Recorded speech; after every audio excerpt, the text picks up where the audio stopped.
આપણા રાજ્યમાં પહેલેથી જ ધાન્ય પાકોનું વાવેતર બહોળા પ્રમાણમાં કરવામાં આવે છે, જેમાંથી આખા વર્ષની ત્રણેય ઋતુમાં વવાતા એવા બાજરાનું સ્થાન પણ ઘણું જ આગળ પડતું છે. આવા બાજરાનું ઉત્પાદન આપણા ગુજરાતમાં 9 લાખ હેક્ટર કરતાં પણ વધુ વિસ્તારમાં લેવામાં આવે છે.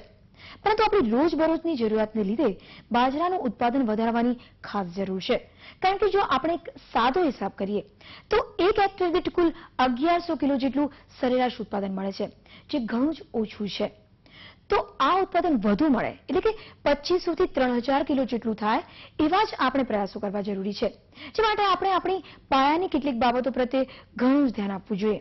જેમ કે જો આપણે ઉત્તમ ઉત્પાદન આપતી જાતમાં કોઈ ભૂલ ખાઈ જઈએ અથવા તો બીજની પસંદગી કરીને વાવેતર પદ્ધતિમાં કોઈક ફેરફાર હોય કે પછી આપણા તંદુરસ્ત છોડની સંખ્યા એકમ વિસ્તાર દીઠ ન જળવાય તો પછી ઉત્પાદન ઉપર માઠી અસર થવાની છે.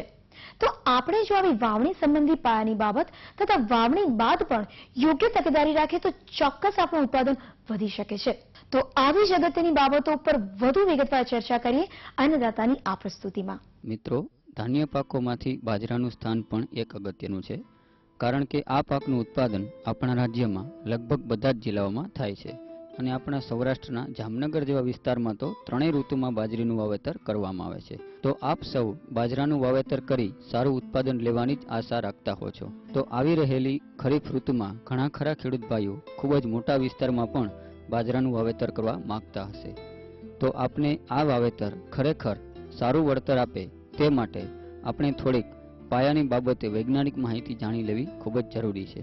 જેની વાત કરીએ તો સૌ પ્રથમ તો આપણી જમીનની તૈયારી બરાબર કરી લેવી જોઈએ, કારણ કે ઉનાળામાં લીધેલ પાક જેવા કે મગફળી, તલ કે પછી કઠોળ પાક લીધો હોય અને એના જો કોઈ અવશેષો જમીનમાં રહી ગયા હોય તો જમીનમાં બાજરાના બીજનું સ્ફુરણ યોગ્ય થતું નથી. માટે આપણી જમીનને આડી ઊભી 2 વખત ખેડી નાખવી અને આગલા પાકના જડિયા મૂળિયા વીણી લેવા. ત્યારબાદ આ જમીનમાં યોગ્ય સેન્દ્રિય તત્વયુક્ત સારું કોહવાયેલું છાણિયું ખાતર હેક્ટર દીઠ 10 થી 12 ટન બરાબર ભેળવી દેવું. ત્યારબાદ સમાર મારી જમીન સમતલ કરી નાખવી. તો આ થઈ જમીન તૈયારીની વાત.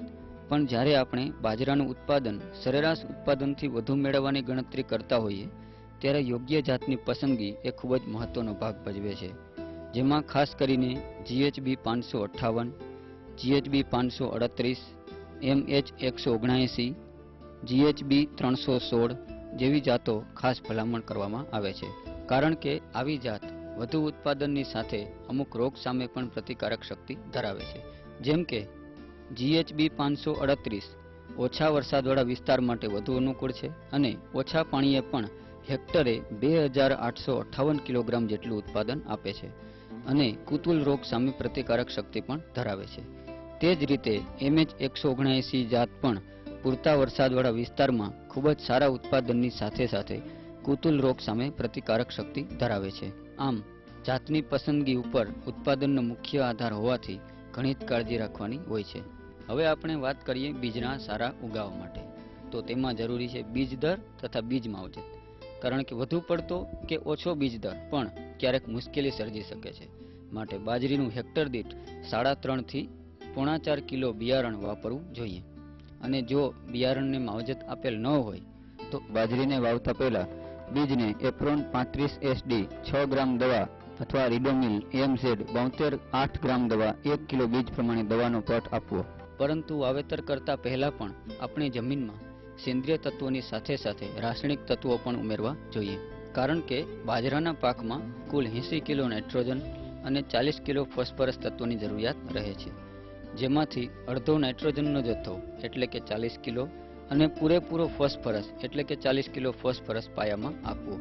આવી રીતે બાજરીનું વાવેતર યોગ્ય અંતર અને ઊંડાઈએ કરવું, કારણ કે બીજ જો વધુ પડતું ઊંડું ચાલી જાય તો ઉગાવો મોડો થાય છે અને જો એક જ જગ્યાએ જરૂર કરતાં વધુ બીજ પડી જાય તો વધુ ગીચતાને કારણે પાકનો ઉછેર સારો થતો નથી. માટે બાજરીનું વાવેતર 2 લાઇન વચ્ચે 45 થી 60 સેન્ટીમીટર અને 2 છોડ વચ્ચે 10 થી 15 સેન્ટીમીટર જેટલું અંતર રહે તે રીતે કરવું અને વાવેતર બાદ તરત જ એક હળવું પિયત આપવું કે જેથી બીજનો ઉગાવો યોગ્ય પ્રમાણમાં થાય.